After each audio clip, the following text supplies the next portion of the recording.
சரணம். அனைவருக்கும் வணக்கம். இந்த ஒரு ஸ்பிரிச்சுவலான பிளேஸில் இருந்துட்டு ஹிமாலயாஸில் இருந்துட்டு ஒரு மாபெரும் ரகசியம் சொல்லித்தரேன்னு தெரிஞ்சுக்கங்க. எவ்வளோ நல்லவங்களா இருந்தும் ஒரு சிலருக்கு தூக்கம்ன்றது வரமாட்டேங்குது. நிம்மதியான தூக்கம் வர்றதுக்கு என்ன செய்யணும்? பல பேர் இதுக்கு தூக்க மாத்திரை வாங்கி சாப்பிட்றீங்க. சில பேர் ஏதேதோ பயிற்சிகள்லாம் பண்ணுறீங்க, இதை பண்ணுறீங்க, அதை பண்ணுறீங்க. நான் ஒன்று சொல்கிறேன், நல்லா புரிஞ்சுக்குங்க. உங்களோட ஆழ்ந்த மனசில் சப்கான்ஷியஸ் மைண்டில் தேவையில்லாத பதிவுகள் நிறையா இருக்கிற வரைக்கும் தவமே பண்ணாலும் நிம்மதியான தூக்கம் என்பது வராது. இது சத்தியமான உண்மை. அப்போ நீங்கள் என்ன தெரிஞ்சுக்கணும்? நிம்மதியான தூக்கம் வர்றதுக்குன்னா அப்போ என்ன, நல்ல லொக்கேஷன் இருக்கணுமா, இல்லை பார்த்தீங்கன்னா நல்ல தூக்க மாத்திரை இருக்கணுமா, இல்லை நல்ல ஸ்மெல்ஸ் இருக்கணுமா, இல்லை நல்ல ஃப்ராக்ரன்ஸ் இருக்கணுமா? எதுவுமே தேவையில்லை. நான் சொல்கிறத மட்டும் ஃபாலோ பண்ணுங்க, உங்களுக்கு நிம்மதியாக தூக்கம் வந்துடும்.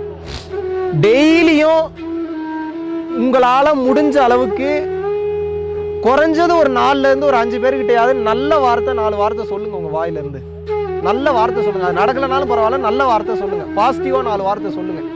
அவன் இருக்கிற கஷ்டம் என்னன்றதை புரிஞ்சுட்டு அது நல்லா ஆயிடும்பா, கவலைப்படாது. இவ்வளோ நாள் கஷ்டப்பட்டுட்டேன், இறைவன் கஷ்டப்படுத்திருக்கிறாருன்னா காரணம்லாம் படுத்திருக்க மாட்டார்.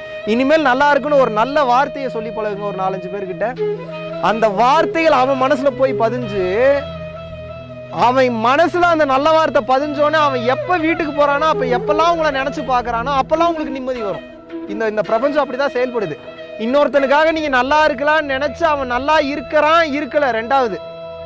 ஆனால் இல்ல நீங்க தெரிஞ்சுக்க வேண்டியது, நீங்க நல்லா இருக்கலாம்னு நினைச்சு அவன் உங்களை நினைச்சு பார்த்துட்டானாவே, ஆஹா இவன் நம்ம நல்லா இருக்கணும்னு இப்படி நினைச்சிட்டானே அப்படின்னு அவன் நினைச்சிட்டாலே முடிஞ்சு போச்சு.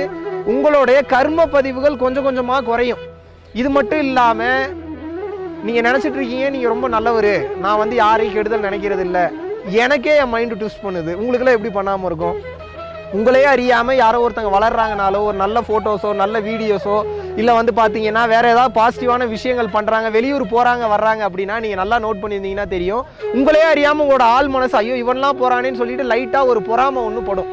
அதை நீங்க கவனிச்சிங்கன்னா மட்டும்தான் தெரியும், ஆஹா நம்ம மைண்டு பொறாமப்படுதுன்னு. இதுக்காக நீங்க அசிங்கப்படணுன்றதுல, அவமானம் பண்ணணுன்றதுல, தடுக்கணுன்றதுல, அதை ஜஸ்ட் கவனிச்சுட்டு அதை கண்டுக்காம விட்டீங்கன்னா அதே கடந்து போயிடும். இது வரக்கூடாதுன்னு நீங்க நினைக்கிறத விட இது ஒண்ணுமே இல்லாத ஒரு சாதாரண எண்ணம் தான் நீங்க நினைச்சீங்கன்னா அந்த எண்ணம் உங்களை விட்டு விலகிவிடும். Point number 1. பாயிண்ட் நம்பர் 2, நீங்க ஒரு நாளைக்கு குறைஞ்சது ஒருத்தர் 2 பேருக்காக சாப்பாடு வாங்கி கொடுத்தே ஆகணும் உங்களுக்கு நிம்மதியா தூக்கம் வரணும்னா. என்ன காரணம்னா, உங்க மனசார உங்க பாக்கெட் நிறைய ஒரு 2000 நிறைய நாள் பணம் வச்சிருப்பீங்க.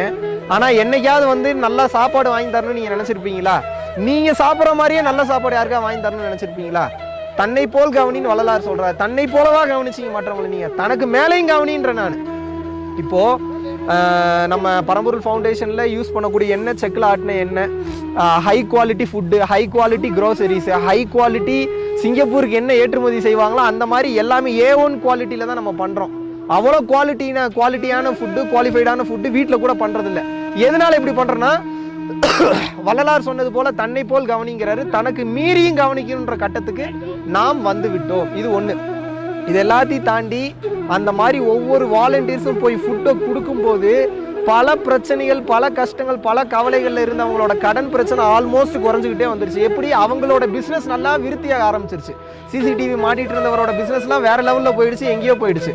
தூக்கமே இல்லாமல் இருந்தவருக்கு நிம்மதியா தூக்கம் வர ஆரம்பிச்சிருச்சு. Financial pressures, mental pressures, work pressures எல்லாத்துல இருந்து வெளியில வந்துட்டாங்க. இப்போ இதுல நீங்க தெரிஞ்சுக்க வேண்டியது என்ன, ஃபுட்டு இன்னொருத்தனுக்கு நீங்க மனசார கொடுக்கும்போது, பாக்கெட் நிறைய பணம் இருந்தாலும் கொடுக்கறதுக்கு மனசு வராது. ஆனா நீங்க கொடுத்து பழகிட்டீங்கன்னா உங்களோட மன இறுக்கங்கள் குறையும். இதுதான் பேஸ், இதுதான் சீக்ரெட். தயவு செஞ்சு புரிஞ்சுக்கோங்க.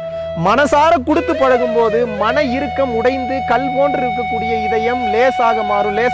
நிம்மதியா தூக்கம் வரும். இப்போ என்னையெல்லாம் நீங்கள் இங்கே விட்டீங்கன்னா கூட அடுத்த 5 நிமிஷத்தில் தூங்கிடும். நான் பாட்டுக்கு தூங்கிடுவேன், பேசாமல் படுத்து தூங்கிடுவேன். எந்த புது இடத்துக்கு கொண்டு போய் விட்டீங்கனாலும் அடுத்த 10 நிமிஷத்தில் தூங்கிடுவேன். நான் ஏன், இந்த உலகமே என் உலகம், இந்த தேசமே என் தேசம், பரமே என் தேசம், நான் ஒரு பரதேசி, எந்த இடமும் என் இடம் தான், எல்லா மதமும் என் மக்கள் தான் நினைக்கிறப்ப எங்கே போனாலும் படுத்துப்பேன், குப்பை தொட்டியில் விட்டாலும் படுத்துப்பேன். உங்களுக்கு ஏன் தூக்கம் வர மாட்டேங்குதுன்னா, அது புது இடமா பார்க்குறீங்க, புது ஆட்களாக பார்க்குறீங்க, ஏதோ பேயை பார்க்குற மாதிரி பார்க்குறீங்க, டைட்டனு பெரிய ரோபோட்ஸ்லாம் இருக்கிற மாதிரி பார்க்குறீங்க. இப்படிலாம் பார்த்தீங்கன்னா பதட்டம் படபடப்பை ஏற்படுத்தும். பதட்டம் படபடப்பு இல்லாமல் அணுகுங்க, அப்ரோச் பண்ணுங்க.